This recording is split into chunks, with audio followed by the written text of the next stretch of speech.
Ariel Rose is my name. I'm 26 years old. My husband and I live together. His name is Cody. He's 31 years old. Our town is small and quiet. Other people think my life is great. I'm married, live in a nice house, and have a good job. But every day my heart feels heavy. I did something wrong a year ago. I married a man I don't love. I was mad, so I did it. I meant to hurt my ex-boyfriend, but now I've hurt myself instead. Cody is a nice person. He really loves me. He always smiles at me, brings me flowers, and even gives me gifts out of the blue. I love him, but I can't love him back. He knows I'm not interested in him. "Ohelia, please don't leave me," he asked her one night.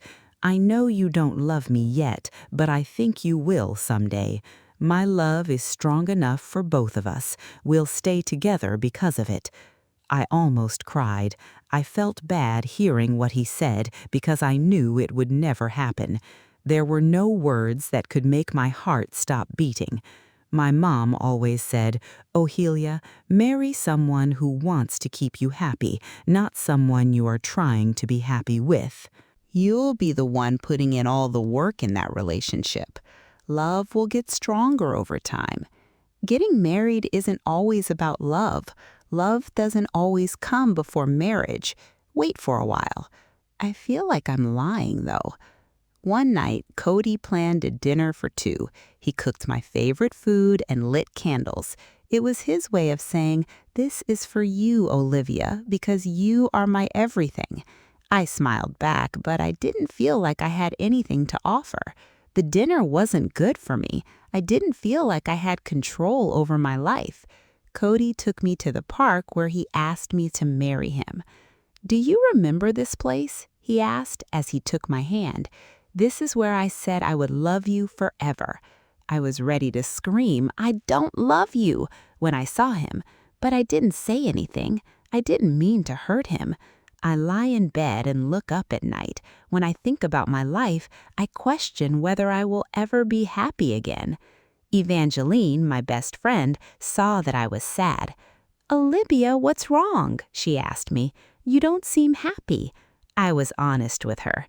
Evangeline told Olivia, "Maybe you and Cody need some time apart. Take a break and see how you feel afterwards." I knew it wouldn't help, though. I didn't have a time problem. It was my heart.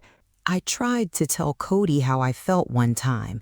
I replied, "Cody, I need to talk to you about us." But he stopped me. His words to Olia were, "I know what you're thinking. Don't give up on us just yet." What he said made me feel worse. He was still hopeful, but I had lost all hope. Cody asked me one day, "Olia, do you want to have a child? I believe it will bring us together." I went cold. I was scared to think about having a child with someone I don't love. "No, Cody," I told him. "I'm not ready yet." He seemed sad, but he didn't push me. He didn't make me. I think this marriage is making me drown. I'm not good enough to be Cody's wife.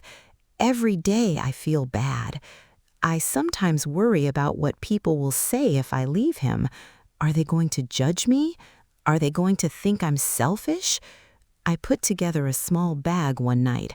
I was ready to go, but I couldn't do it after seeing Cody sleep. It made me feel bad that I wanted to leave because he looked so calm. Cody made me coffee the next morning. "Olia, I believe in us," he smiled. "We can get this done." What he said hurt my heart even more. I cry sometimes when I'm alone in my room. I'm lost. I have no idea how to make things better. Sometimes I think my husband will yell at me because I don't love him back. But he never does. I know he's sad. I understand that he's upset. Cody doesn't deserve this. I want to love him, but I can't. When I was free, Cody took me to the beach. He replied, "Maybe the sea will help you feel better." I didn't feel anything as we walked on the sand. I wasn't moved by the sea's beauty. The trip was over and Evangeline called me. "Did it help, Olia?" she had asked. I said no. It looked like nothing could help. Every day I think about what will happen. I know I can't keep living this way, but it's so hard to leave. There's still hope for Cody. His goals are small, and he writes me nice notes. Someone who loves him back, not me, should be with him. I fear leaving, but I want to. What if I never get happy? What if Cody is the best dog I ever have? When I looked in the mirror one night, I didn't see myself. I had lost my dreams, my smile, and my joy. I told my story so that other people could learn from my mistake. Don't get married right away if you think love will come later. It is possible. What if it doesn't work? What if you still don't love the person you married after years? Wait for true love. One day I hope Cody will forgive me. He should be happy, and I hope he gets it. I need to be brave and pick a new road now. I don't know what will happen, but I can't keep living this way. This is my story. It's true, but not a happy one. I hope it helps someone else who feels the same way. This story was fun to read. Please like, comment, share, and follow if you did.